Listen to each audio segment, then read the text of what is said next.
सुप्रभात छात्रों, आज हम शास्त्रीय तृतीय वर्ष का क्लास लेंगे जिसमें आप लोगों को हम ध्रुव स्वामिनी नाटक के बारे में बताएंगे। छात्रों, इससे पहले क्लास हम लिए थे 31 तारीख को, जिसमें हम आप लोगों को बताए थे कि ध्रुव स्वामिनी नाटक के सारांश के बारे में, है ना। पहले हम सारांश इसका आपको बताए थे कि पहले हम सारांश बता देते हैं कि उस नाटक का पूरा कहानी क्या है और उसके बाद हम नाटक को पढ़ाएंगे छात्रों, ठीक है। इससे पहले हम आप लोगों को मई में जयशंकर प्रसाद जो इसके नाटककार हैं उनके बारे में बताए थे, उनके रचनाओं के बारे में बताए थे छात्रों, ठीक है। तो हम बताए थे कि जब रामगुप्त राजा बन जाता है उसके पिता की मृत्यु के बाद, तो उसकी शादी विवाह जो है वो ध्रुव स्वामिनी से हो जाता है और उसके बाद उसके देश पर शकराज क्या करता है, आक्रमण करता है, जिसमें दोनों के बीच समझौता होता है। और समझौता में रामगुप्त से शकराज कहता है कि तुम ध्रुव स्वामिनी को हमारे हवाले कर दो, है ना। लेकिन रामगुप्त जो था डरपोक किस्म का व्यक्ति था, इसलिए वो क्या करता है, ध्रुव स्वामिनी को सौंप देता है। ध्रुव स्वामिनी को सौंपने के बाद उसकी क्या होती है, उसकी जीवन जो है, रामगुप्त की जीवन नरक बन जाती है। उससे आगे के कहानी के बारे में छात्रों हम जानेंगे, ठीक है। तो इसमें देखिएगा कि रामगुप्त के व्यवहार से छात्रों ध्रुव स्वामिनी जो है बिल्कुल क्षुब्ध हो जाती है, दुखित हो जाती है, क्योंकि ऐसा पति था जो अयासी में रहता था, इसको ध्रुव स्वामिनी पर ध्यान नहीं देता था और वो शकराज को भी एक तरह से समझौते के तहत वो क्या करता है, उसको उसके पास भेज देता है। इससे क्षुब्ध होकर ध्रुव स्वामिनी क्या करती है छात्रों, वो मतलब आत्महत्या करने वाली ही होती है कि रामगुप्त का जो भाई चंद्रगुप्त होता है वो उसे बचा लेता है, ठीक है। और शकराज के मंसूबे पर, माने शकराज जो उसे कैद किए हुए था, उसके मंसूबे पर पानी फेर देता है छात्रों, ठीक है। अब चंद्रगुप्त को लगता है कि अगर हम इसमें नहीं पढ़ेंगे तो क्या होगा, उसके गुप्त वंश का नाश हो जाएगा। क्योंकि रामगुप्त तो डरपोक है, वो ऐसा नहीं युद्ध नहीं कर सकता है, इसलिए चंद्रगुप्त जो है वो क्या करता है, ध्रुव स्वामिनी के वेश बनाकर, एक स्त्री का वेश बनाकर वो क्या करता है, शकराज के पास जाता है। शकराज को संदेह हो जाता है कि ये ध्रुव स्वामिनी नहीं है। आखिर ध्रुव स्वामिनी नहीं है तो आखिर कौन है। शकराज को जब शक होता है कि अगर ध्रुव स्वामिनी नहीं है तो कौन है, तब वो चंद्रगुप्त जो है अपने वास्तविक वेश में आता है छात्रों और शकराज से युद्ध करता है। और युद्ध करने के बाद शकराज उस युद्ध में मारा जाता है। इस तरह चंद्रगुप्त ने अपने दुश्मन शकराज को मृत्यु देता है और मतलब युद्ध होता है दोनों के बीच और दोनों मारे जाते हैं छात्र।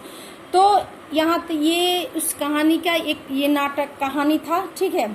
अब इसके बाद होता है कि अब तो रामगुप्त बच गया और चंद्रगुप्त, शकराज मारा गया।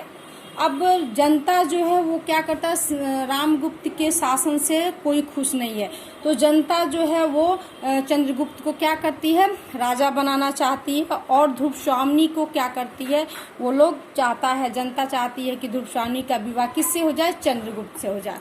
तो छात्रों, ध्रुव स्वामिनी की अस्मिता, उसके मान सम्मान को बचाए रखने के लिए जनता ने रामगुप्त का विरोध करता है और उस विरोध में रामगुप्त क्या होता है, मारा जाता है, ठीक है, हत्या हो जाती है। तो रामगुप्त की हत्या होने के बाद अब तो चाहिए ध्रुव स्वामिनी का पुनर्विवाह की समस्या आती है। फिर छात्रों उसके बाद उस राज को चलाने के लिए एक सशक्त राजा होना चाहिए। तो जनता और पुरोहित के सलाह से ध्रुव स्वामिनी और चंद्रगुप्त का पुनर्विवाह कर दिया जाता है और विवाह करने के बाद दोनों मिलकर अपने देश को संभालते हैं, अपने राजकाज को छात्रों संभालते हैं। तो देखिए यहाँ पर एक जो चंद्रगुप्त के पिता समुद्रगुप्त का जो सपना था कि चंद्रगुप्त ही इस राजकाज को संभाले, वो सपना साकार होता है, क्योंकि रामगुप्त भी मारा जाता है छात्रों। तो ये इस नाटक की पूरे निचोड़ थी, कहानी है छात्रों, खत्म हो गई। अब हम इसके आगे आप लोगों को बताएंगे कि ये नाटक हम आप लोगों को पढ़ाएंगे पर डे, और नाटक उसमें बताएंगे। आप लोग नाटक ध्रुव स्वामिनी नाटक पतली सी पुस्तक है, आप लोग खरीद लीजिएगा छात्रों, ठीक है। अब इस नाटक की जो कथा वस्तु है वो विकास कार्यक्रमों का विशेष महत्व माना गया। जो इसके प्रथम अंक में देखिए, ये नाटक जो है छात्रों 3 अंकों में बटा हुआ, प्रथम, द्वितीय और तृतीय। तो प्रथम अंक में प्रारंभ और प्रयत्न है, द्वितीय अंक में प्राप्ति की अभिलाषा और तृतीय अंक में नियताप्ति और फलागम, यानी कि जो काम हो रहा है उसका फल क्या प्राप्त होता है वो तृतीय अंक में आपको देखने को छात्रों मिलती है। ठीक है, तो ये कार्य व्यवस्था का समायोजन हुआ। और इस नाटक में मुख्य जो पात्र हैं ध्रुवस्वामिनी, रामगुप्त और चंद्रगुप्त हैं, ये प्राधिकारिक पात्र हैं। ठीक है, इसमें दिखाया गया कि रामगुप्त के अयोग्य और डरपोक शासक से मुक्ति मिलती है, ध्रुवस्वामिनी का पुनर्विवाह होता है और चंद्रगुप्त जो है इस नाटक में राजा बनते हैं। तो ये सारे इसीलिए यहाँ पुनर्विवाह की समस्या को इस नाटक में दिखाया गया है। और भी बहुत सारे इसमें छात्र पात्रों हैं, तो पात्र हैं, तो आप लोगों को जब हम नाटक पढ़ाएंगे तो उस नाटक में हम पात्र भी लिखाएंगे और मुख्य पात्र और गौण पात्र और जो होते हैं उसके बारे में, जो मुख्य पात्र होते हैं उसके बारे में आप लोगों को छात्रों बताएंगे और उनके चरित्र चित्रण भी बताएंगे। ठीक है, अगले क्लास में हम नाटक को प्रारंभ करेंगे और उसको पढ़ेंगे और उसके अर्थ को जानेंगे। और जानने के बाद ठीक है छात्रों, यहीं तक आप लोग प्लीज़ किताब अगर नाटक मिल जाती है ध्रुवस्वामिनी तो आप लोग खरीद लेंगे, उसको पढ़ेंगे। धन्यवाद।